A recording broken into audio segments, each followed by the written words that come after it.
सो इहो जी जिहड़ी लड़ाई आ, इहो जी जिहड़ी तकरार आ, इहो जी जिहड़ी बहस आ, वो कदे भी किसी सच तक इंसान नूं नहीं पहुंचण दे सकदी। 2012 तो पहला असी भी इसे तरह ही करते सीगे, लोकां दे नाल तकरार करते सी, लोकां नाल जिरिया करते सी, लोकां नाल बहस करते सीगे। अंत विच जो समझ आई तो फिर असी हुण सोचते भी कदी भी किसी गल का रिजल्ट कोई नहीं निकलिया। वो अपनियां गल्लां कर गए, असी अपनियां गल्लां कर गए, रिजल्ट कुछ नहीं। और हुण जाके पता लग्या कि असल दे विच इंसान जिहड़ा है वो बंदे दे माइंड टू माइंड, दिमाग तो दिमाग तक गल्लां करदे है, और दिमाग दे विच सारी शरारत भरी हुई है, और उहदा रिजल्ट सिर्फ शरारत ही निकल सकता है। जिन्नी देर तक असी बंदे दे विवेक तो नहीं उन्नू फड़दे, जिन्नी देर तक उहदे जमीर तक नहीं असी उतर जाते, जिन्नी देर तक उहदी रूह दे अंदर तक नहीं असी वड़ जाते, उत्थे जाके नहीं कब्जा जमाते, उन्नी देर तक जिहड़ी गल आ अगले दी समझ दे विच आउणा बड़ी मुश्किल गल है। सो उहने कहा कि कृष्णा दे 3 खुदा आ।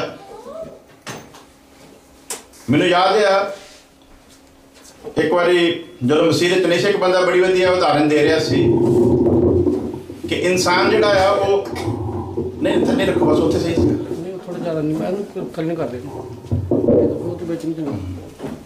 सो बड़ी जबरदस्त उदाहरण सी। मैं दे उत्ते बंदे दी जिहड़ी हौमे है भी मैं की है, मैं कहना कि मैं इकबाल हाँ, ਜਾਂ मैं इकबाल गिल हाँ, ਜਾਂ मैं इकबाल मसीह गिल हाँ। मेरे तो कई नाम है जिमें परमेश्वर के नाम है। मैनू लोग इकबाल कल्ला भी कह देंगे, इकबाल गिल के नाल भी लोग मैनू बुला लेंगे है, इकबाल मसीह गिल भी कह देंगे है, इकबाल सिंह भी कह देंगे है, इकबाल सिंह गिल भी, तो मेरा प्यार का नाम रोडी भी कह देंगे। वाल नहीं होंगे सिर के उत्ते, घरदिਆਂ ने छोटे होंदे दा नाम जिहड़ा सी, तो वो जिहड़े मेरे हम उम्र सीगे वो अजे भी कई बारी मैनू रोडी कह के मुखातब कर देंगे है। ये नाम है सिर्फ, और एक बंदा अपने हज़ारां भी नाम रख लवे, वो कोई केस दर्ज नहीं हो सकता, वो मर्जी है, वो अपने आप को किसी भी नाम तो बुलवा सकता है। उस तरह परमेश्वर के हज़ारां नाम हो सकते हैं। इसका मतलब जो हज़ारां नाम हो तो परमेश्वर हज़ारां नहीं गे, परमेश्वर सिर्फ एक ही है। सो उन्हें उदाहरण दी कि इंसान दी मैं ही है जी परमेश्वर, तो उहदे विच बंदे दे विच एक दीवार बनी हुई है। तो उन्हें उदाहरण के तौर पर एक छोटा उन्हें एक रेड़ा टाइप उत्थे मंगाया होया सी, तो वो रेड़े नूं उन्हें हुक्म दिता भी इनू खोलना शुरू करो। तो खोलने तो पहला पूछया भी ये की है, लोग कहते जी रेड़ा। उन्हें फिर कहा भी ये दोने टायर जिहड़े आ वो ला दो, खोल दो। उन्होंने खोल के साइड पर रख दिते। आहिस्ता आहिस्ता वह कला कला जो पार्ट सीगा वो सारा कुछ खोल खोल के वखरा रख दिता, तो कहता हुण दसो ये रेड़ा कित्थे है। सारिया चीज़ों का जोड़ मिल के एक रेड़ा बनया। तो जे रेड़े दे विचों रेड़ा लभण जाओ तो रेड़ा लभना नहीं गा। इकबाल गिल जे तुसीं लभना चाहो तो लभ सकते हो। कौन है इकबाल गिल? मेरी बॉडी है इकबाल गिल, मेरी जान है इकबाल गिल, या मेरी रूह है इकबाल गिल? सो मैं हैरान है कि साडे पास्टर साहब ने जवाब नहीं दिता। और ऐसी गल नहीं कि उन्होंने ज्ञान नहीं है, बड़ी नॉलेज है। मैं समझदा कि जिन्हें भी खादम ज्ञान रखते हैं उन्होंने बहुत आलम है। लेकिन मैं चाहता हाँ कि जो असी किसी को फड़ीए उहदे नाल किताबी तौर पर बहस ना करिए, उन्होंने उहदे विवेक तो फड़ो ताकि उहदे दिमाग तक जिहड़ी गल पहुँचाई जा सके। ये बाइबल दसदी है, देख मैं सारे बशर दा खुदा है। हालेलुया। किहदा खुदा जी? मैं सारे बशर दा खुदा है। हिंदू दा नहीं, मुसलमान दा नहीं, क्रिश्चन दा नहीं, सिख दा नहीं, बुद्धिस्ट दा नहीं, जैनी दा नहीं, मैं किसी ऊंच दा नहीं, मैं किसी नीच दा नहीं, बल्कि मैं जिन्ना कुछ बना दिता है वो सारे दा मैं खुदा है। ਉਹ ਜਿਹੜਾ ਸਾਰਿਆਂ ਦਾ ਖੁਦਾ ਆ ਉਹ ਇੱਕੋ ਹੀ ਆ। ਉਹ ਲਿਖਿਆ ਮੱਤੀ ਦੀ ਉਤਪਤੀ ਦੀ ਕਿਤਾਬ ਉਹਦਾ 1 ਅਧਿਆਇ ਦੀ 26 ਵਰਸ ਦੇ ਵਿੱਚ, ਆਓ ਅਸੀਂ ਆਦਮ ਨੂੰ ਆਪਣੀ ਇਮੇਜ ਤੇ ਆਪਣੀ ਲਾਈਕਨੈਸ ਉੱਤੇ ਬਣਾਈਏ, ਆਪਣੇ ਰੂਪ ਤੇ ਆਪਣੇ ਸਰੂਪ ਉੱਤੇ ਬਣਾਈਏ। ਇਹ ਮਿਸਾਲ ਆ ਪਰਮੇਸ਼ਵਰ ਦੇ ਉੱਤੇ ਕਿ ਪਰਮੇਸ਼ਵਰ ਕੀ ਆ। ਜਦੋਂ ਇਹ ਕਿਹਾ ਗਿਆ ਕਿ ਆਓ ਅਸੀਂ ਉਹਨੂੰ ਆਪਣੇ ਰੂਪ ਤੇ ਸਰੂਪ ਦੇ ਉੱਤੇ ਬਣਾਈਏ, ਜਦੋਂ ਆਦਮ ਬਣਾਇਆ ਗਿਆ ਉਹਦੇ ਵਿੱਚ ਪਿਤਾ ਦੀ ਵੀ ਸੂਰਤ ਆ, ਉਹਦੇ ਵਿੱਚ ਯਿਸੂ ਮਸੀਹ ਦੀ ਵੀ ਸੂਰਤ ਆ, ਉਹਦੇ ਵਿੱਚ ਪਵਿੱਤਰ ਆਤਮਾ ਦੀ ਵੀ ਸੂਰਤ ਆ। ਤੇ ਉਹਦੇ ਵਿੱਚ ਅਸੀਂ ਦੇਖਦੇ ਹਾਂ ਕਿ ਸਭ ਤੋਂ ਵੱਡੀ ਗੱਲ ਸੀਗੀ ਪਰਮੇਸ਼ਵਰ ਦਾ ਪ੍ਰਕਾਸ਼ ਉਹਦੇ ਅੰਦਰ ਸੀ, ਔਰ ਜਦੋਂ ਤੱਕ ਉਹ ਪ੍ਰਕਾਸ਼ ਰਿਹਾ ਉਦੋਂ ਤੱਕ ਪਰਮੇਸ਼ਵਰ ਦੇ ਨਾਲ ਉਹਦਾ ਮੇਲ ਰਿਹਾ। ਜਦੋਂ ਗੁਨਾਹ 'ਚ ਚਲੇ ਗਿਆ ਪਰਮੇਸ਼ਵਰ ਨੇ ਆਪਣਾ ਪ੍ਰਕਾਸ਼ ਕੱਢ ਲਿਆ ਤੇ ਹਨੇਰੀ ਦੁਨੀਆ ਵਿੱਚ ਗੁੰਮ ਹੋ ਗਿਆ, ਔਰ ਅੱਜ ਤੱਕ ਹਨੇਰੇ ਦੇ ਵਿੱਚ ਹੀ, ਅੰਧਕਾਰ ਦੇ ਵਿੱਚ ਹੀ ਜ਼ਿੰਦਗੀ ਜਿਹੜੀ ਆ ਉਹ ਜੀ ਜਾ ਰਿਹਾ ਹੈ। ਸੋ ਇੱਕ ਇਨਸਾਨ ਦੀ ਗੱਲ ਅਸੀਂ ਕਰੀਏ ਤੇ ਇੱਕ ਇਨਸਾਨ ਜਿਹੜਾ ਸਿੱਧਾ ਅਸੀਂ ਦੇਖਦੇ ਹਾਂ, ਸਾਡੇ ਹਿੰਦੂ ਧਰਮ ਦੇ ਵਿੱਚ ਕਹਿੰਦੇ 5 ਤੱਤਾਂ ਤੋਂ ਬਣਾਇਆ। ਕੋਈ ਗੱਲ ਨਹੀਂ, ਉਹ ਵੀ ਠੀਕ ਹੀ ਕਹਿ ਦਿੰਦੇ ਆ, ਕੋਈ ਵੱਡੀ ਗੱਲ ਨਹੀਂ, ਜਿਹੜੀਆਂ ਚੀਜ਼ਾਂ ਦਾ ਜੋੜ ਤੋੜ ਕਰਕੇ ਕਹਿੰਦੇ ਆ। ਲੇਕਿਨ ਜਿਹੜੀਆਂ ਖਾਸ 3 ਚੀਜ਼ਾਂ ਅਸੀਂ ਉਹਦੇ ਤੇ ਵਿਚਾਰ ਕਰਦੇ ਆ। ਇਨਸਾਨ ਦੇ ਕੋਲ ਜਿਸਮ ਆ, ਇਨਸਾਨ ਦੇ ਕੋਲ ਜਾਨ ਆ, ਇਨਸਾਨ ਦੇ ਕੋਲ ਰੂਹ ਆ। ਇਹਦੇ ਵਿੱਚ ਇਕਬਾਲ ਗਿੱਲ ਕਿਹੜੀ ਚੀਜ਼ ਦਾ ਨਾਮ ਹੈ? ਰੂਹ ਦਾ ਨਾਮ ਇਕਬਾਲ ਹੈ, ਜਿਸਮ ਦਾ ਨਾਮ ਇਕਬਾਲ ਹੈ, ਜਾਂ ਜਾਨ ਦਾ ਨਾਮ ਇਕਬਾਲ ਹੈ? ਤੇ ਫਿਰ ਕਿਹੜਾ ਇਕਬਾਲ ਰਹੂਗਾ? ਕੱਲ ਨੂੰ ਇਕਬਾਲ ਨਾ ਰਵੇ ਤੇ ਉਹਦੀ ਫੋਟੋ ਵੱਲ ਦੇਖ ਕੇ ਕੋਈ ਕਹਿ ਸਕਦਾ ਕਿ ਇਹ ਇਕਬਾਲ ਗਿੱਲ ਦੀ ਫੋਟੋ ਆ? ਕਿਉਂਕਿ ਜਿਸਮ ਦੀ ਇੱਕ ਪਹਿਚਾਣ ਦਿੱਤੀ ਗਈ ਹੈ ਕਿ ਜਿਸਮ ਦਾ ਇੱਕ ਨਾਮ ਹੈ ਜਿਹਨੂੰ ਇਕਬਾਲ ਗਿੱਲ ਕਿਹਾ ਗਿਆ। ਨਾ ਤੇ ਜਾਨ ਦਾ ਪਤਾ ਲੱਗਣਾ ਕਿੱਥੇ ਗਈ ਹੈ ਤੇ ਨਾ ਰੂਹ ਦਾ ਪਤਾ ਲੱਗਣਾ ਹੈ। ਤੇ ਤਿੰਨੇ ਚੀਜ਼ਾਂ ਦਾ ਵਜੂਦ ਹੈ। ਅਗਰ ਇਨਸਾਨ ਦੇ ਵਿੱਚੋਂ ਬਲੱਡ ਕੱਢ ਦਿੱਤਾ ਜਾਵੇ ਪੂਰੇ ਦਾ ਪੂਰਾ ਤੇ ਜਾਨ ਜਿਹੜੀ ਹੈ ਉਹ ਨਿਕਲ ਜਾਂਦੀ ਹੈ। ਇਸ ਲਈ ਬਾਈਬਲ ਦੱਸਦੀ ਹੈ ਇਨਸਾਨ ਦੀ ਜਾਨ ਉਹਦੇ ਲਹੂ ਦੇ ਵਿੱਚ ਹੈ। ਤੇ ਜਦੋਂ ਪੁਰਾਣੀ ਸ਼ਰ੍ਹਾ ਦੇ ਵਿੱਚ ਅਸੀਂ ਪੜ੍ਹਦੇ ਹਾਂ ਕਿ ਕਿਸੇ ਚੀਜ਼ ਦੀ ਕੁਰਬਾਨੀ ਕੀਤੀ ਜਾਂਦੀ ਸੀ ਔਰ ਨਾਲ ਹੁਕਮ ਸੀਗਾ ਕਿ ਜਿਹੜਾ ਖੂਨ ਡੁੱਲੇ ਉਹਨੂੰ ਤੁਸੀਂ ਮਿੱਟੀ ਦੇ ਨਾਲ ਢੱਕ ਦਿਓ, ਕਿਉਂਕਿ ਉਸ ਖੂਨ ਦੇ ਵਿੱਚ ਉਹਦੀ ਜਾਨ ਛੁਪੀ ਹੋਈ ਆ ਤੇ ਜਾਨ ਜਿਹੜੀ ਹੈ ਇਸੇ ਤਰ੍ਹਾਂ ਓਪਨ ਨਾ ਰਵੇ। ਤੇ ਆਤਮਾ ਜਿਹੜਾ ਲਿਖਿਆ ਦੈਨੀਅਲ ਦੀ ਕਿਤਾਬ ਦੇ ਵਿੱਚ ਪਰਮੇਸ਼ਵਰ ਦੇ ਕੋਲ ਵਾਪਸ ਚਲਿਆ ਜਾਂਦਾ ਹੈ।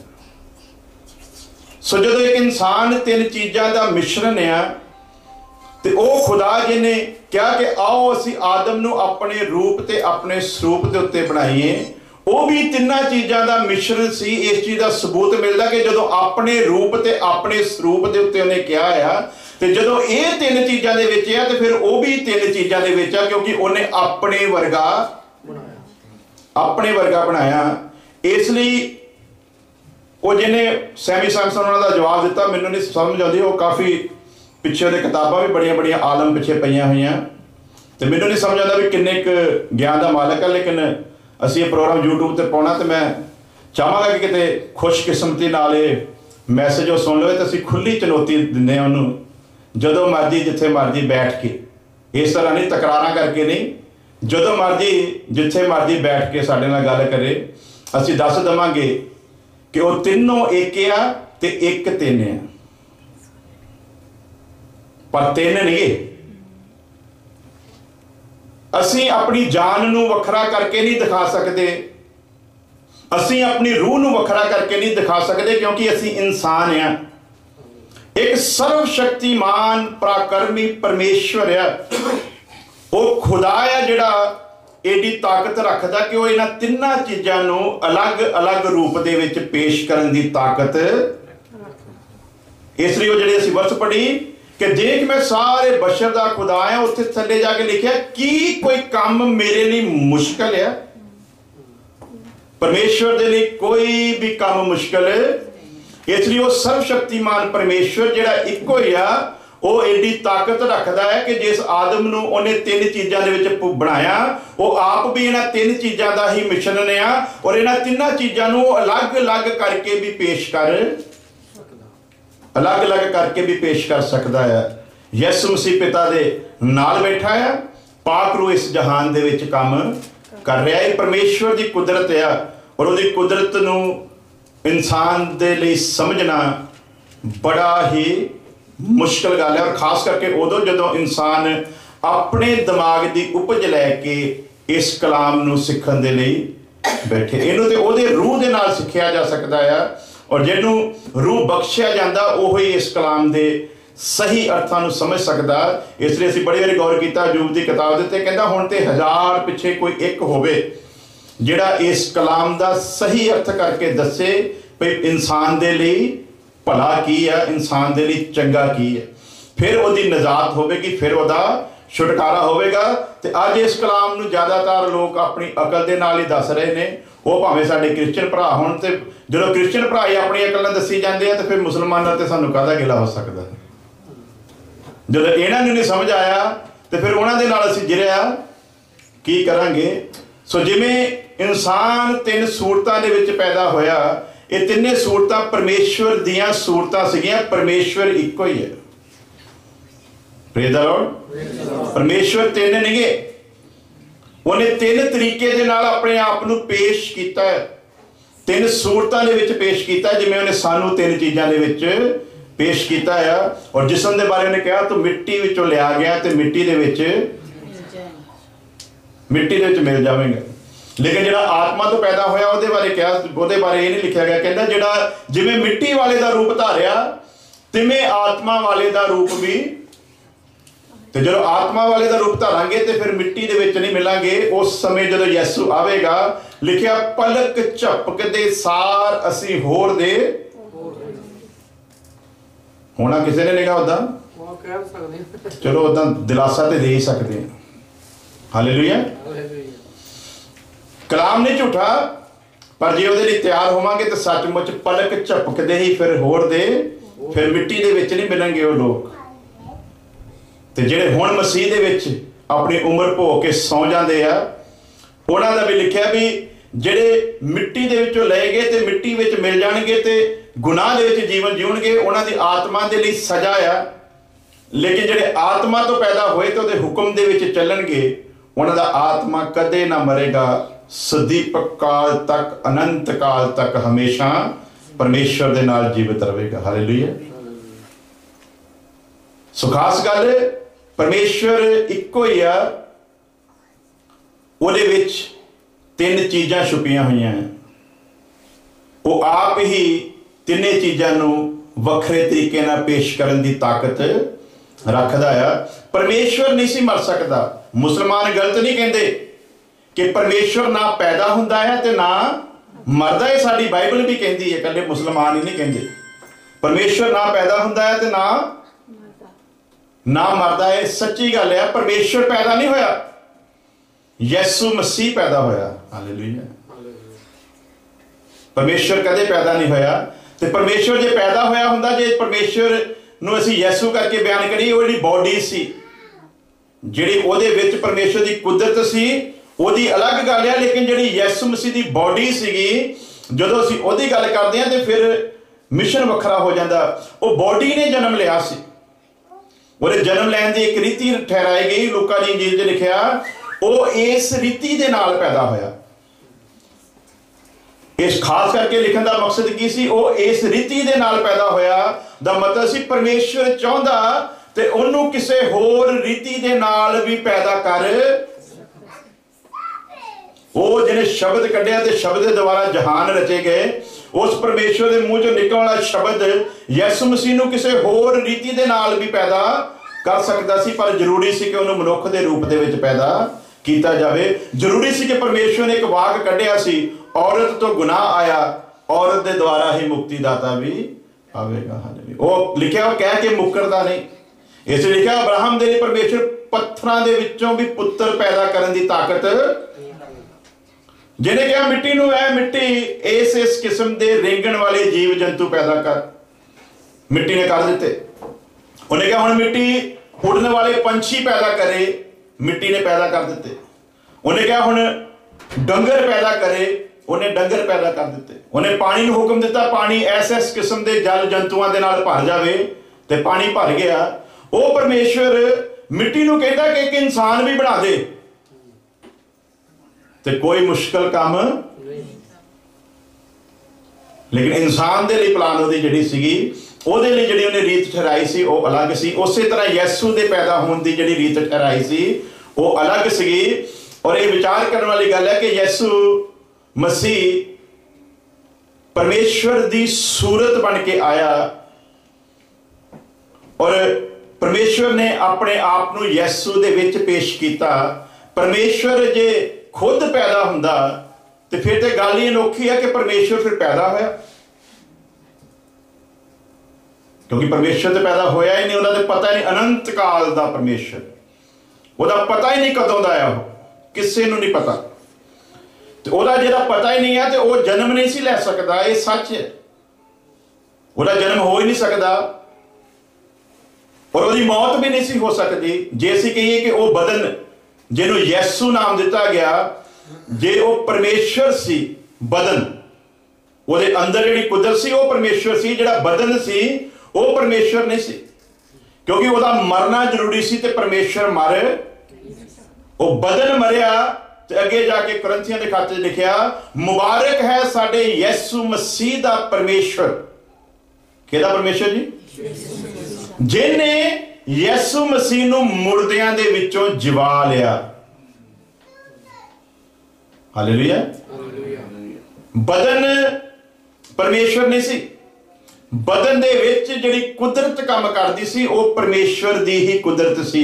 ਇਸ ਲਈ ਫਿਲਿਪਸ ਨੂੰ ਕਹਿੰਦਾ, ਐ ਫਿਲਿਪਸ, ਮੈਂ ਤੇਰੇ ਨਾਲ ਇੰਨੀ ਦੇਰ ਤੋਂ ਆ, ਤੂੰ ਅਜੇ ਵੀ ਕਹਿੰਦਾ ਵੀ ਸਾਨੂੰ ਪਿਤਾ ਦਾ ਦਰਸ਼ਨ ਕਰਾ। ਤੇ ਉਹ ਹੁਣ ਕਿਉਂ ਅਸਮੰਜਸ ਵਿੱਚ ਪਏ ਹੋਏ ਆ? ਉਹ ਆਪਣੇ ਵਰਗੀ ਸੂਰਤ ਦੇ ਯਿਸੂ ਨੂੰ ਦੇਖਣ ਦੇ, ਇਸ ਲਈ ਉਹ ਕਹਿੰਦੇ ਵੀ ਇਹ ਤਾਂ ਸਾਡੇ ਵਰਗਾ ਹੀ ਆ। ਇਸ ਲਈ ਉਹਨੇ ਕਿਹਾ ਕਿ ਸਾਨੂੰ ਪਿਤਾ ਦੀ ਸੂਰਤ ਵਿਖਾ। ਤੇ ਯਿਸੂ ਮਸੀਹ ਨੇ ਕਿਹਾ, ਮੈਂ ਇੰਨੀ ਦੇਰ ਤੋਂ ਤੁਹਾਡੇ ਨਾਲ ਆ, ਕੀ ਤੂੰ ਮੈਨੂੰ ਨਹੀਂ ਵੇਖਿਆ?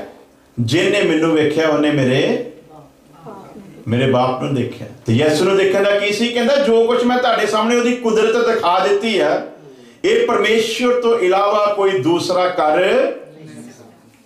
ਉਹਦੇ ਅੰਦਰ ਜਿਹੜੀ ਕੁਦਰਤ ਕੰਮ ਕਰਦੀ ਸੀ ਉਹ ਪਰਮੇਸ਼ਵਰ ਸੀ। ਯਿਸੂ ਦਾ ਬਦਨ ਪਰਮੇਸ਼ਵਰ, ਯਿਸੂ ਦਾ ਬਦਨ ਪਰਮੇਸ਼ਵਰ ਨਹੀਂ ਸੀ। ਪਾਕ ਰੂਹ ਪਰਮੇਸ਼ਵਰ ਨਹੀਂ ਹੈ, ਲੇਕਿਨ ਜਿਹੜੀ ਕੁਦਰਤ ਪਾਕ ਰੂਹ ਦੇ ਦੁਆਰਾ ਕੰਮ ਕਰ ਰਹੀ ਹੈ ਉਹ ਪਰਮੇਸ਼ਵਰ ਹੈ। ਉਹ ਤੇ ਇੱਕ ਹਿੱਸਾ ਹੈ ਪਰਮੇਸ਼ਵਰ ਦਾ। ਪਾਕ ਰੂਹ ਪਰਮੇਸ਼ਵਰ ਦਾ ਇੱਕ ਹਿੱਸਾ ਹੈ, ਲੇਕਿਨ ਪਾਕ ਰੂਹ ਦੇ ਵਿੱਚੋਂ ਦੀ ਜਿਹੜੀ ਉਹਦੀ ਕੁਦਰਤ ਕੰਮ ਕਰ ਰਹੀ ਹੈ ਉਹ ਪਰਮੇਸ਼ਵਰ ਹੈ।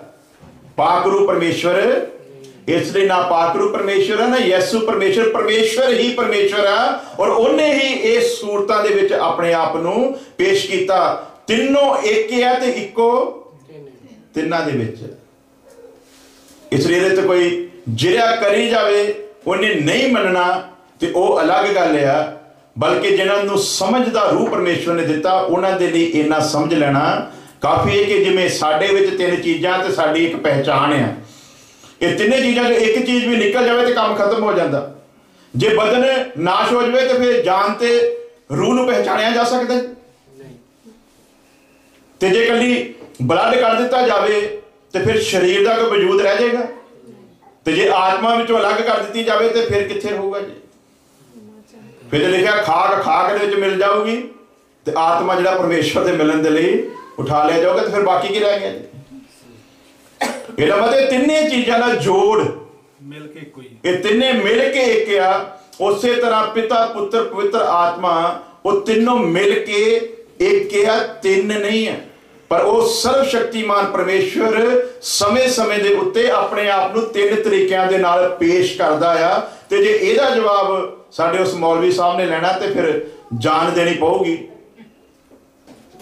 ਤੇ ਫਿਰ ਜਾਨ ਦੇ ਕੇ ਇਹਦਾ ਜਵਾਬ, ਕਿਉਂਕਿ ਕਿਸੇ ਇਨਸਾਨ ਨੂੰ ਤੇ ਉਹਨੇ ਇੰਨਾ ਨਹੀਂ ਦੱਸਿਆ ਵੀ ਜਿਹੜਾ ਉਹਦਾ ਜਵਾਬ ਪੂਰੀ ਤਰ੍ਹਾਂ ਦਿੱਤਾ ਜਾਵੇ। ਕਿਉਂਕਿ ਲਿਖਿਆ ਕਿ ਕੁਝ ਗੱਲਾਂ ਐਸੀਆਂ ਆ ਜਿਹੜੀਆਂ ਮੈਂ ਤੁਹਾਡੇ ਉੱਤੇ ਪ੍ਰਗਟ, ਪਰ ਮੈਂ ਤੁਹਾਨੂੰ ਹੁਕਮ ਦਿੰਦਾ ਕਿ ਜਿਹੜੀਆਂ ਪ੍ਰਗਟ ਕਰ ਦਿੱਤੀਆਂ ਘੱਟੋ ਘੱਟ ਪਹਿਲਾਂ ਉਹਨਾਂ ਨੂੰ ਪੂਰਾ ਕਰੋ। ਤੇ ਜਿਹੜੀਆਂ ਪ੍ਰਗਟ ਕੀਤੀਆਂ ਵਿਵਸਥਾ ਸਾਰ 'ਚ ਲਿਖਿਆ 31 ਦੇ ਵਿੱਚ, ਉਹ ਤੇ ਪੂਰੀਆਂ ਨਹੀਂ ਹੋ ਰਹੀਆਂ, ਤੇ ਜਿਹੜੀਆਂ ਉਹਨੇ ਗੁਪਤ ਰੱਖੀਆਂ ਸੀ ਕਹਿੰਦੇ ਉਹ ਸਾਡੇ ਉੱਤੇ ਪੇਸ਼ ਕਰ ਦੇਵੇ। ਤੇ ਉਹਦਾ ਹੁਕਮ ਹੈ ਪਹਿਲਾਂ ਜੋ ਪੇਸ਼ ਕੀਤਾ ਉਹਨੂੰ ਪੂਰਾ ਕਰੋ ਤੇ ਫਿਰ ਮੈਂ ਤੁਹਾਨੂੰ ਅੱਗੇ ਦੱਸਾਂਗਾ। ਹਾਲੇਲੂਇਆ। ਸੋ ਅਸੀਂ ਆਪਣੇ ਉਸੇ ਸਬਜੈਕਟ ਤੇ ਚੱਲਦੇ ਹਾਂ। ਦੂਸਰਾ ਰਾਜਾ 4 ਅਧਿਆਏ ਜਲਦੀ ਜਲਦੀ ਪੜਾਂਗੇ ਜੀ, ਉਸ ਤੋਂ ਬਾਅਦ ਦੁਆ ਕਰਾਂਗੇ।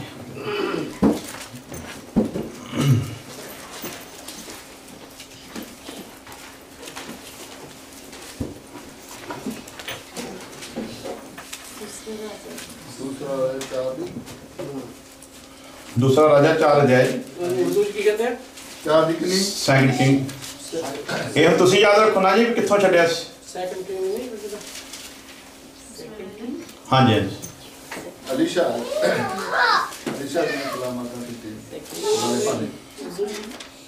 इतिहास की किताब तो पहला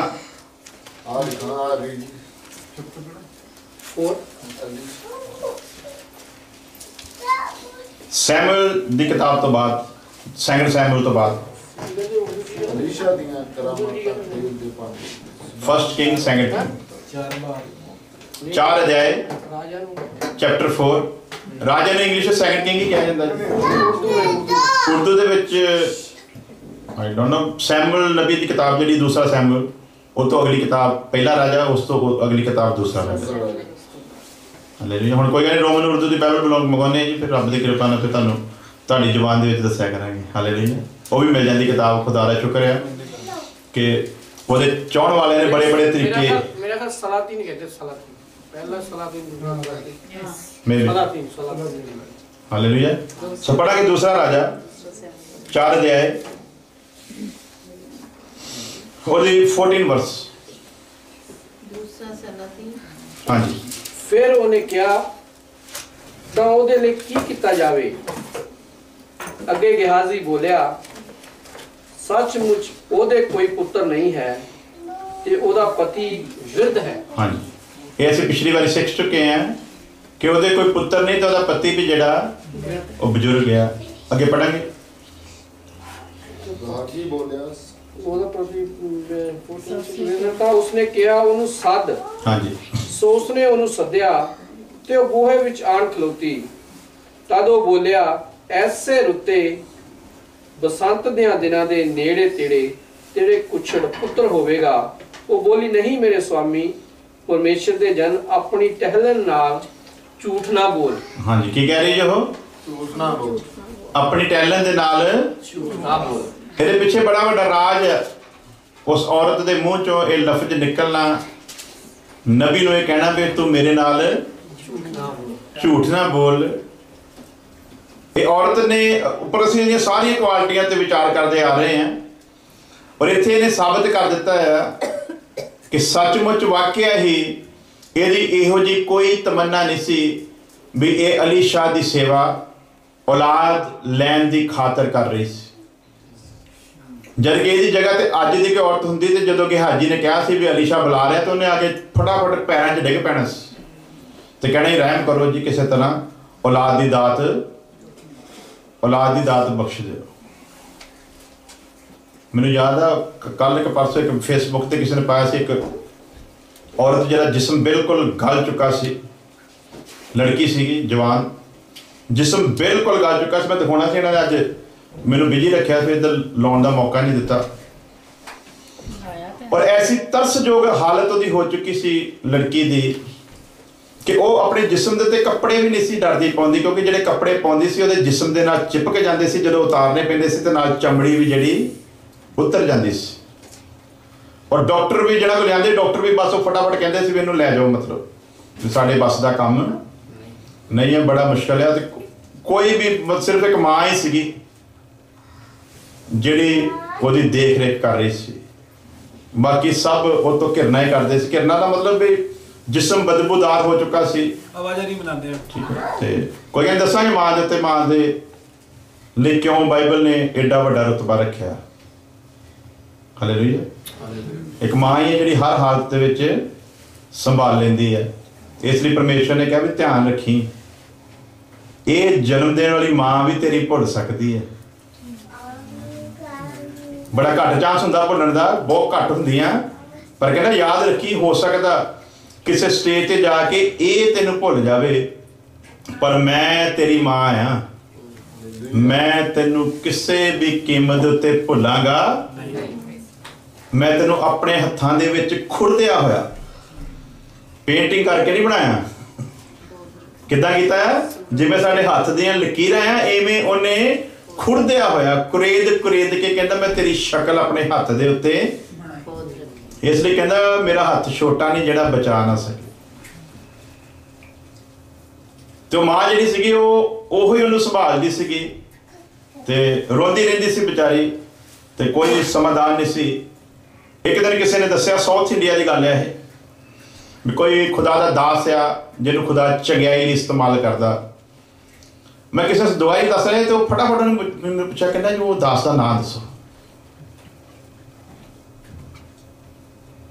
जो मौज की गल होंगी तो लोग फटाफट लभदे आ भी दास फटाफट दसो किहड़ा है जिहदे द्वारा ये गल हुई। उन्होंने ये नहीं पता लगता भी यसु मसीह काम करता है, दास काम।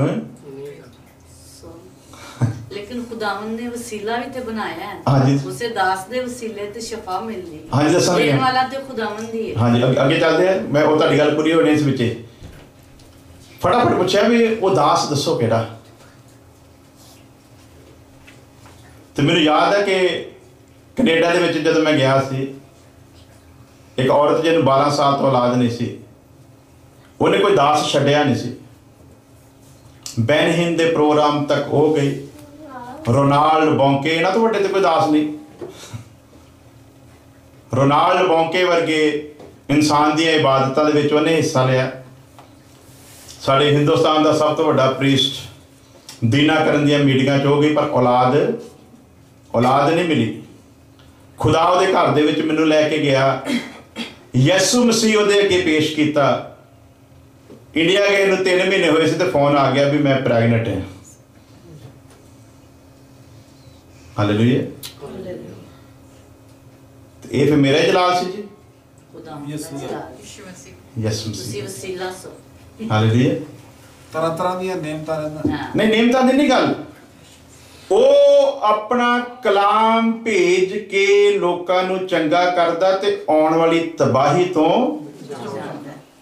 कलाम भेज के चंगा करदा आ। कलाम जिहड़ा दस्सिया जांदा, मैं तुहानूं कलाम दसदा, तुहाडे च अगर कोई काम हुंदा वो मैं नहीं कर रहा। सो साडी मजबूरी की है? साडे लोकां दी मजबूरी जिहड़ी मैं गल दस्सण चाहुंदा डीपली इस वो बंदे फटाफट पुछया, उन्हां बंदे उन्हां दे कोई रिश्तेदार इदां दा होगा भी उत्थे को भेजीए, नंबर दिओ, ਉਹਦਾ ਨੰਬਰ ਪਰ ਪਤਾ ਲੱਗ ਜਾਏ ਉਹਦੇ ਕੋਲ ਭੇਜੀਏ। ਤੇ ਮੈਂ ਉੱਥੇ ਇਹ ਸਿਰਫ ਇੱਕੋ ਗੱਲ ਦੱਸਣੀ ਚਾਹੁੰਦਾ, ਅਸੀਂ ਪਾਦਰੀ ਬਦਲਦੇ ਹਾਂ, ਅਸੀਂ ਚਰਚ ਬਦਲਦੇ ਹਾਂ, ਅਸੀਂ ਸੰਗਤੀਆਂ ਬਦਲਦੇ ਹਾਂ, ਅਸੀਂ ਆਪਣੇ ਆਪ ਨੂੰ ਬਦਲਦੇ। ਜਿੰਨੀ ਦੇਰ ਤੱਕ ਆਪਣੇ ਆਪ ਨੂੰ ਨਹੀਂ ਅਸੀਂ ਬਦਲਦੇ, ਉਨੀ ਦੇਰ ਤੱਕ ਤੁਸੀਂ ਕਿਸੇ ਵੀ ਖਾਦਮ ਕੋ, ਜਦੋਂ ਮੈਂ ਉਦਾਹਰਨ ਇਸ ਕਰਕੇ ਦਿੱਤੀ ਬੈਨੀ ਨੇ ਉਹਨਾਂ ਦੀ, ਰੋਨਾਲਡ ਬੌਂਕੇ ਜਾਂ ਦੀਨਾ ਕਰਨ ਉਹਨਾਂ ਦੀ, ਕਿ ਮੈਂ ਤੇ ਉਹਨਾਂ ਦੀ जुत्ती का तस्मा खोलन दे भी योग नहीं है। जिस सेवकाई के म्यार तक वो बंदे पहुंचे हैं, उन्होंने जुत्ती का तस्मा खोलन दे मैं योग, पर मैं यसू नूं पेश किया उहदे घर दे विच जाके। ते जदों यसू दे इस कलाम दे उत्ते उन्हें ईमान रखिया ते खुदा ने उन्हें औलाद दे दी। हालेलुया। हालेलुया। भी फिरदी रही टिकी नहीं ना। नहीं टिकी नहीं। मैं दी गल दसां, ਉਹਨੂੰ ਲੋਕਾਂ ਨੇ ਆ ਨਹੀਂ ਦੱਸਿਆ। ਮੈਂ ਨਾ ਵੀ ਜਦ ਫਿਰਦੀ ਰਹੀ ਪਰ ਕਲਾਮ ਤੇ ਟਿਕੀ ਨਹੀਂ, ਉਹਨੇ ਕਿਤੇ ਅਮਲ ਨਹੀਂ ਨਾ ਕੀਤਾ। लेकिन खुदावंद दे कम्मां दा कोई पता नहीं किस टाइम खुदावंद किदे जरिए किस वक्त किदी दुआ सुने ते किदी दुआ ना। हाँ जी, हुण इस तो अगे चलते हैं। सब तो खास गल कि मैं उस औरत वास्ते दुआ नहीं की। मेरी शुरू तो यह आदत रही, मैं दुआ बहुत घट की। मेरा काम होंदा भी इनू लै लो, क्योंकि ये लिखिया वो अपना कलाम भेज के लोगों को चंगा करदा ते आउण वाली तबाही तो जिन्हें इनू लै लिया ਉਹਦੇ ਲਈ फिर दुआ की जरूरत नहीं है। क्यों नहीं दुआ की जरूरत? ਇਹਦੇ द्वारा एक एडा वड्डा सूरज बनाया उन्हें, हवा च लटकाया कि ਉਹਨੂੰ ਵਿੱਚੋਂ खाली कर दो तो 10 ਲੱਖ ਧਰਤੀਆਂ ਉਹਦੇ ਵਿੱਚ ਸਮਾ ਸਕਦੀਆਂ। ਉਹ ਕਿਹਦੇ ਨਾਲ ਬਣਿਆ? ਸ਼ਬਦ ਦੇ ਨਾਲ। ਤੇ ਸ਼ਬਦ ਕੀ ਹੈ? ਯਿਸੂ। ਤੇ ਯਿਸੂ ਇਸ ਕਲਾਮ ਦੇ ਵਿੱਚ ਛੁਪਿਆ ਹੈ। ਹਾਲੇਲੂਇਆ। ਤੇ ਜਦੋਂ ਯਿਸੂ ਤੁਸੀਂ ਕਿਸੇ ਨੂੰ ਦੇ ਦਿੱਤਾ, ਇਕਬਾਲ ਗੇਲ ਨਾ ਦੇ ਕੇ ਆਓ ਕਿਸੇ ਨੂੰ, ਉਹਦੇ ਘਰ ਦੇ ਵਿੱਚ ਯਿਸੂ ਦੇ ਆਓ ਤੇ ਫਿਰ ਯਿਸੂ ਉਸ ਘਰ ਦੇ ਵਿੱਚ ਕੰਮ ਕਰੇਗਾ। ਹਾਲੇਲੂਇਆ। ਇਹ ਜਿਹੜੀ ਔਰਤ ਦੇ ਬਾਰੇ ਅਸੀਂ ਦੇਖ ਰਹੇ ਹਾਂ, ਅਲੀਸ਼ਾ ਇੱਕ ਵਸੀਲਾ ਜ਼ਰੂਰ ਹੈ, ਜਿਹੜੀ ਤੁਸੀਂ ਗੱਲ ਕਹਿ ਰਹੇ ਹੋ ਬਿਲਕੁਲ ਰਾਈਟ। ਅਲੀਸ਼ਾ ਇੱਕ ਵਸੀਲਾ ਆ, ਪਰ ਕੰਮ ਜਿਹੜਾ ਹੈ ਉਹ ਖੁਦਾ ਦੇ ਕਲਾਮ ਨੇ ਕਰਨਾ ਹੈ। ਇਸ ਔਰਤ ਨੇ ਵੀ ਅਲੀਸ਼ਾ ਨੂੰ ਸੁਣਿਆ ਤੇ ਔਰਤਾਂ ਹੋਰ ਵੀ ਬਹੁਤ ਸਨ। ਇਸ ਲਈ ਯਿਸੂ ਮਸੀਹ ਨੇ ਅੱਗੇ ਆ ਕੇ ਗਿਲਾ ਕੀਤਾ, ਕਹਿੰਦਾ ਏਲੀਜਾ ਦੇ ਜ਼ਮਾਨੇ ਦੇ ਵਿੱਚ ਸਿਰਫ ਸਾਰਪਥ ਦੀ ਵਿਧਵਾ ਹੀ ਨਹੀਂ ਸੀ, ਉਹ ਇਲਾਕਾ ਵਿਧਵਾਵਾਂ ਦੇ ਨਾਲ ਭਰਿਆ ਹੋਇਆ ਸੀ, ਪਰ ਅਲੀਸ਼ਾ ਉਸ ਵਿਧਵਾ ਤੋਂ ਬਿਨਾਂ ਕਿਸੇ ਦੇ ਕੋਲ ਘੱਲਿਆ, ਉਸ ਔਰਤ ਤੋਂ ਬਿਨਾਂ ਕਿਸੇ ਦੇ ਕੋਲ ਨਹੀਂ ਘੱਲਿਆ ਗਿਆ। ਇਸ ਲਈ ਸਭ ਤੋਂ ਜ਼ਰੂਰੀ ਗੱਲ ਹੈ ਕਿ ਖੁਦਾ ਦਾ ਕਲਾਮ ਹੀ ਹੈ ਜਿਹੜਾ ਸਭ ਕੁਝ ਕਰਨ ਦੀ ਤਾਕਤ ਰੱਖਦਾ ਆ, ਬਸ਼ਰਤੇ ਕਿ ਉਹਨੂੰ ਉਹਦੀ ਰੀਤ ਦੇ ਨਾਲ ਸੁਣਾਇਆ ਜਾਵੇ ਤੇ ਸੁਣਨ ਵਾਲਾ ਉਹਦੀ ਰੀਤ ਦੇ ਨਾਲ ਉਹਨੂੰ ਸੁਣ ਲਵੇ, ਤੇ ਫਿਰ ਬਾਕੀ ਕੰਮ ਕਲਾਮ ਆਪੇ ਕਰਦਾ ਹੈ। ਮੈਂ ਨਹੀਂ ਸਮਝਦਾ ਦੁਆ ਦੇ ਨਾਲ ਕੰਮ ਹੁੰਦਾ। ਦੁਆ ਵੀ ਤੇ ਮੈਂ ਸਮਝਦਾ ਉੱਤੇ ਵੀ ਅੱਗੇ ਚੱਲਣ ਲੱਗੇ ਆ। ਦੁਆ ਦਾ ਆਪਣਾ ਇੱਕ ਹਿੱਸਾ, ਮੈਂ ਦੁਆ ਨੂੰ ਕਰਦਾ ਨਹੀਂ, ਪਰ ਜਿਹੜੇ ਬੰਦੇ ਨੇ ਕਲਾਮ ਲੈ ਲਿਆ ਨਾ, ਉਹਦੇ ਲਈ ਫਿਰ ਦੁਆ ਦੀ ਕੋਈ ਮਹੱਤਤਾ ਨਹੀਂ ਰਹਿ ਜਾਂਦੀ। ਦੁਆ ਤੇ ਹਾਰੇ ਹੋਏ ਬੰਦੇ ਦੀ ਨਿਸ਼ਾਨੀ, ਅਸੀਂ ਪਿਛਲੇ ਦਿਨਾਂ 'ਚ ਗੌਰ ਕੀਤਾ ਸੀ। ਹਾਰਿਆ ਹੋਇਆ ਬੰਦਾ ਪ੍ਰਾਰਥਨਾ ਕਰਦਾ ਕਿ ਮਿਹਨਤ ਵਾਲੀ ਗੱਲ ਆ, ਰੱਬਾ ਕਰ ਦੇ। ਮਿਹਨਤ ਵਾਲੀ ਦੁਆ ਦਾ ਮਤਲਬ ਨਹੀਂ ਮਿਹਨਤ ਹੈ, ਮੈਂ ਤੇਰੇ ਅੱਗੇ ਮਿਹਨਤ ਕਰਦਾ, ਮੇਰੀ ਬਿਮਾਰੀ ਚੰਗੀ, ਮੈਂ ਤੇਰੇ ਅੱਗੇ ਮਿਹਨਤ ਕਰਦਾ, ਮੈਨੂੰ ਲਾ ਦੇ, ਮੈਂ ਤੇਰੇ ਅੱਗੇ ਮਿਹਨਤ ਕਰਦਾ, ਮੇਰਾ ਕਰਜ਼ਾ ਲਾ ਦੇ, ਮੈਂ ਤੇਰੇ ਅੱਗੇ ਮਿਹਨਤ ਕਰਦਾ, ਮੈਨੂੰ ਘਰ ਦੇ ਦੇ। ਇਹ ਤਾਂ ਮਿਹਨਤ ਆ। ਲੇਕਿਨ ਸੂਬੇਦਾਰ ਕੀ ਕਹਿੰਦਾ, ਨਾ ਮੈਂ ਇਸ ਕਾਬਲ ਨਹੀਂ ਕਿ ਤੂੰ ਮੇਰੀ ਛੱਤ ਥੱਲੇ ਆਵੇਂ। ਤੇ ਕੀ ਕਹਿੰਦਾ, ਦੁਆ ਕਰ, ਕਹਿੰਦਾ ਸਿਰਫ ਕਹਿ, ਕਿਉਂਕਿ ਤੇਰੇ ਦੁਆਰਾ ਆਲਮ ਰਚੇ ਗਏ ਆ, ਤੇਰੇ ਦੁਆਰਾ ਕਾਇਨਾਤ ਬਣਾਈ ਗਈ ਆ, ਤੇਰੇ ਮੂੰਹ ਚੋਂ ਤੇ ਨਿਕਲਿਆ ਹੋਇਆ ਸ਼ਬਦ ਹੀ ਕਾਫੀ ਹੈ। ਤੇ ਅੱਜ ਉਹ ਸ਼ਬਦ ਕਲਾਮ ਦੇ ਇਹਨਾਂ ਲਫ਼ਜ਼ਾਂ ਦੇ ਵਿੱਚੋਂ ਨਿਕਲਦਾ ਹੈ, ਜਦੋਂ ਤੇ ਅਗਲਾ ਬੰਦਾ ਉਸ ਸ਼ਬਦ ਨੂੰ ਕਬੂਲ ਕਰਦਾ ਹੈ, ਤੇ ਫਿਰ ਜਿਹੜਾ ਏਡਾ ਏਡਾ ਬ੍ਰਹਮਾਂਡ ਬਣਾ ਸਕਦਾ। ਯਹੋਸ਼ੂਆ ਨੂੰ ਗਿਆਨ ਹੋ ਗਿਆ ਕਿ ਮੇਰੇ ਖੁਦਾ ਨੇ ਇਹਨੂੰ ਬਣਾਇਆ ਤੇ ਇਹਦੀ ਗਤੀ ਬਣਾ ਦਿੱਤੀ, 10,000 ਕਿਲੋਮੀਟਰ ਪ੍ਰਤੀ ਘੰਟੇ ਦੀ ਰਫ਼ਤਾਰ ਦੇ ਨਾਲ ਤੁਸੀਂ ਇੱਕ ਦੂਜੇ ਦੇ ਦੁਆਲੇ ਘੁੰਮਣਾ। ਸਪੀਡ ਵੀ ਇੱਕੋ ਜਿਹੀ ਬਣਾਈ ਵੀ ਇਸ ਤਰੀਕੇ ਦੇ ਨਾਲ ਤੁਸੀਂ ਇਹਦੇ ਇੱਕ ਦੂਜੇ ਦੇ ਦੁਆਲੇ ਘੁੰਮਣਾ ਆ। ਉਹ ਖੁਦਾ ਨੇ ਜਿਹਨੇ ਸਪੀਡ ਬਣਾਈ, ਯਹੋਸ਼ੂਆ ਨੂੰ ਪਤਾ ਲੱਗ ਗਿਆ ਕਿ ਮੈਨੂੰ ਉਹਨੇ ਆਪਣੀ ਲਾਈਕਨੈਸ ਤੇ ਇਮੇਜ ਦੇ ਉੱਤੇ ਪੈਦਾ ਕੀਤਾ, ਜੇ ਉਹਦੀ ਗਤੀ ਬਣਾ ਸਕਦਾ ਤੇ ਮੈਂ ਇਹਦੀ ਗਤੀ ਰੋਕ ਵੀ ਸਕਦਾ। ਹਾਲੇਲੂਇਆ। ਤੇ ਉਹ ਜਿਹੜਾ ਕਲਾਮ ਉਹਦੇ ਅੰਦਰ ਗਿਆ ਹੋਇਆ ਸੀ, ਮੂਸਾ ਉਸਤਾਦ ਦੇ ਦੁਆਰਾ, ਉਹਨੂੰ ਪਤਾ ਸੀ, ਖੁਦਾ ਨੇ ਕਿਹਾ ਮੂਸਾ ਹੱਥ ਲੰਬਾ ਕਰ, ਬਾਕੀ ਕੰਮ ਮੈਂ ਕਰਾਂਗਾ। ਹਾਲੇਲੂਇਆ। ਸੋ ਅਸੀਂ ਖੁਦਾ ਦਾ ਕੰਮ ਖੁਦਾ ਨੂੰ ਕਰਨ ਦਈਏ ਤੇ ਫਿਰ ਨਜ਼ਾਰਾ ਹੀ ਕੁਛ ਹੋਰ ਹੁੰਦਾ। ਪਰ ਕਈ ਵਾਰੀ ਅਸੀਂ ਖੁਦਾ ਦੇ ਕੰਮ ਨੂੰ ਆਪ ਕਰਨ ਲੱਗ ਪੈਂਦੇ ਆ। ਜਦੋਂ ਆਪ ਕਰਦੇ ਆ ਉਦੋਂ ਖੁਦਾ ਦੀ ਗਿਰਾਵਟ ਇਨਸਾਨ ਦੀ ਜ਼ਿੰਦਗੀ ਵਿੱਚ ਹੋ ਜਾਂਦੀ, ਖੁਦਾ ਗਿਰ ਜਾਂਦਾ ਉਹਦੀ ਜ਼ਿੰਦਗੀ ਦੇ ਵਿੱਚ, ਜਿਵੇਂ ਕੋਈ ਰੁਕਾਵਟ ਖੜੀ ਕਰ ਦਿੰਦਾ ਅੱਗੇ। ਬਿਲਕੁਲ।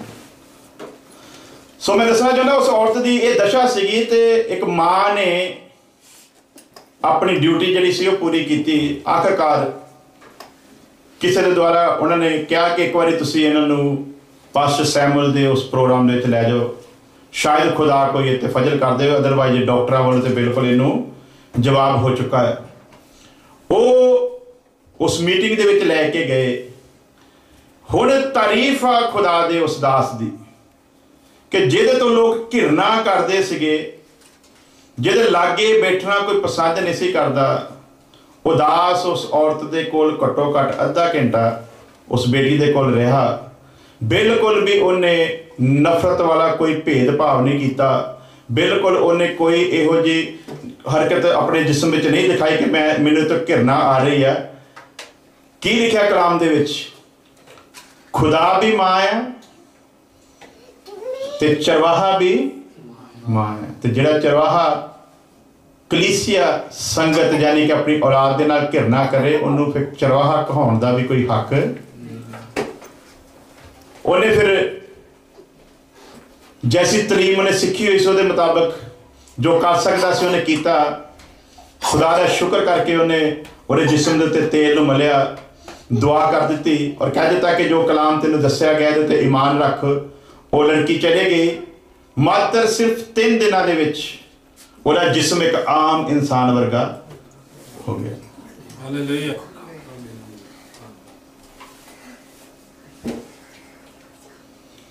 ਅਸੀਂ ਦੇਖ ਰਹੇ ਕਿ ਔਰਤ ਨੇ ਕਿਹਾ ਕਿ ਤੂੰ ਮੇਰੇ ਨਾਲ ਝੂਠ ਨਾ ਬੋਲ।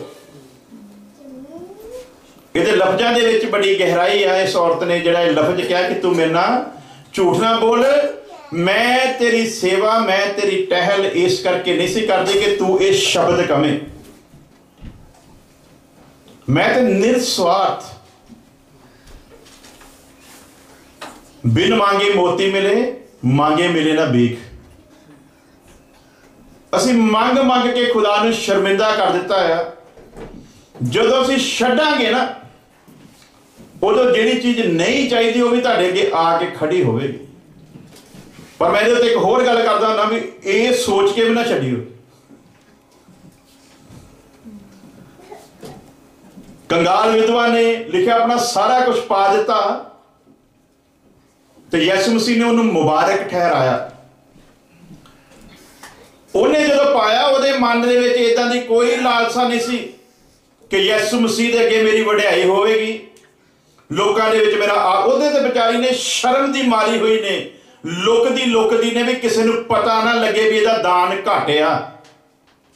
ਉਹਨੇ ਸ਼ਰਮ ਦੀ ਮਾਰੀ ਹੋਈ ਨੇ ਲੁਕੋ ਕੇ ਪਾਇਆ। ਜਿਵੇਂ ਅੱਜ ਵੀ ਕਈ ਵਾਰੀ ਕਲੀਸਿਆ ਕਈ ਗਰੀਬ ਲੋਕ ਆ ਜਾਂਦੇ ਆ ਤੇ ਵਿਚਾਰਿਆਂ ਕੋਲ ਕਈ ਵਾਰੀ 50 ਪੈਸੇ ਦਾ ਸਿੱਕਾ ਹੀ ਹੁੰਦਾ ਰੁਪਈਏ ਦਾ, ਤੇ ਉਹ ਬੜੀ ਸ਼ਰਮ ਮਹਿਸੂਸ ਕਰਦੇ ਬੜੇ ਗੁਪਤ ਤਰੀਕੇ ਨਾਲ ਉਹਨੂੰ ਪਾਉਣ ਦੀ ਕੋਸ਼ਿਸ਼ ਕਰਦੇ ਆ। ਲੇਕਿਨ ਖੁਦਾ ਦੇਖਦਾ ਆ ਨੀਅਤ ਕੀ ਆ ਪਾਉਣ ਵਾਲੇ ਦੀ। ਖੁਦਾ ਨੀਅਤ ਨੂੰ ਦੇਖਦਾ ਆ ਤੇ ਉਸ ਔਰਤ ਨੂੰ ਯਿਸੂ ਮਸੀਹ ਨੇ ਉਹਦੀ ਨੀਅਤ ਤੋਂ ਮੁਬਾਰਕ ਠਹਿਰਾਇਆ। ਉਹਨੇ ਕਿਹਾ ਉਹਨੇ ਆਪਣੀ ਜ਼ਿੰਦਗੀ ਦੀ ਸਾਰੀ ਪੂੰਜੀ ਪਾ ਦਿੱਤੀ। ਤੇ ਅੱਜ ਜਦੋਂ ਅਸੀਂ ਉਹਦੀ ਨਕਲ ਕਰਦੇ ਆ ਫਿਰ, ਤੇ ਜਦੋਂ ਮਨ ਦੇ ਵਿੱਚ ਇਹ ਵੀ ਵਿਚਾਰ ਰੱਖ ਕੇ ਅਸੀਂ ਉਸ ਤਰ੍ਹਾਂ ਕਰਦੇ ਆ ਤੇ ਲਿਖਿਆ ਵੀ ਮੈਂ ਤੇਰੇ ਦਿਲਾਂ ਤੇ ਗੁਰਦਿਆਂ ਨੂੰ ਮੈਂ ਜਾਂਚਣ ਵਾਲਾ ਖੁਦਾ ਆ, ਮੈਂ ਤੈਨੂੰ ਦਿਲ ਤੋਂ ਜਾਣਦਾ ਆ, ਮੈਨੂੰ ਪਤਾ ਮੈਂ ਤੇਰੀ ਨੀਅਤ ਤੋਂ ਜਾਣਦਾ ਆ। ਇਸ ਲਈ ਖੁਦਾ ਦੇ ਕਲਾਮ 'ਚ ਲਿਖਿਆ ਮੈਂ ਜਦੋਂ ਇਨਸਾਫ ਕਰਾਂਗਾ ਤਾਂ ਮੈਂ ਤੇਰੀ ਸੋਚ ਦਾ ਵੀ ਇਨਸਾਫ ਕਰਾਂਗਾ। ਤੂੰ ਕਿਸ ਸੋਚ ਦੇ ਨਾਲ ਚਰਚ ਵਿੱਚ ਆਇਆ ਸੀ? ਤੂੰ ਕਿਸ ਸੋਚ ਦੇ ਨਾਲ ਖੁਦਾ ਦੇ ਦਾਸ ਨੂੰ ਆਪਣੇ ਘਰ ਦੇ ਵਿੱਚ ਬੁਲਾਇਆ ਸੀ? ਤੂੰ ਕਿਸ ਸੋਚ ਦੇ ਨਾਲ ਦਾਨ ਪਾਇਆ ਸੀ? ਤੂੰ ਕਿਸ ਸੋਚ ਦੇ ਨਾਲ ਬੰਦਗੀ ਵਿੱਚ ਬੈਠਾ ਸੀ? ਤੇਰੀ ਸੋਚ ਕੀ ਸੀ? ਮੈਂ ਜਦੋਂ ਇਨਸਾਫ ਕਰਾਂਗਾ ਤੇ ਤੇਰੀ ਸੋਚ ਦਾ ਵੀ ਇਨਸਾਫ ਕਰਾਂਗਾ। ਇਹ ਔਰਤ ਕਹਿੰਦੀ ਨਾ ਖੁਦਾ ਦੇ ਦਾਸ, ਮੇਰੇ ਨਾਲ ਤੂੰ ਮਜ਼ਾਕ ਨਾ ਕਰ, ਮੇਰੇ ਨਾਲ ਤੂੰ ਝੂਠ ਨਾ ਬੋਲ। ਮੈਂ ਸਿਰਫ ਤੈਨੂੰ ਪਹਿਚਾਣ ਗਈ ਆ ਕਿ ਤੂੰ ਖੁਦਾ ਦਾ ਸੱਚਾ ਦਾਸ ਆ। ਔਰ ਮੇਰੇ ਲਈ ਤੇ ਏਡੀ ਬੜੀ ਵੱਡੀ ਗੱਲ ਆ ਕਿ ਖੁਦਾ ਦਾ ਇੱਕ ਸੱਚਾ ਦਾਸ ਮੇਰੇ ਘਰ ਦੇ ਵਿੱਚ ਪੈਰ ਪਾਉਂਦਾ ਹੈ ਤੇ ਮੇਰੇ ਜ਼ਿੰਦਗੀ ਦੇ ਵਿੱਚ ਸ਼ਾਂਤੀ ਮਹਿਸੂਸ ਹੁੰਦੀ ਆ। ਮੇਰਾ ਘਰ ਖੁਸ਼ਹਾਲੀ ਦੇ ਵਿੱਚ ਆ, ਮੇਰੇ ਘਰ ਦੇ ਵਿੱਚ ਸ਼ਾਂਤੀ ਆ। ਬਸ ਇੰਨਾ ਹੀ ਮੇਰੇ ਲਈ ਕਾਫੀ ਆ।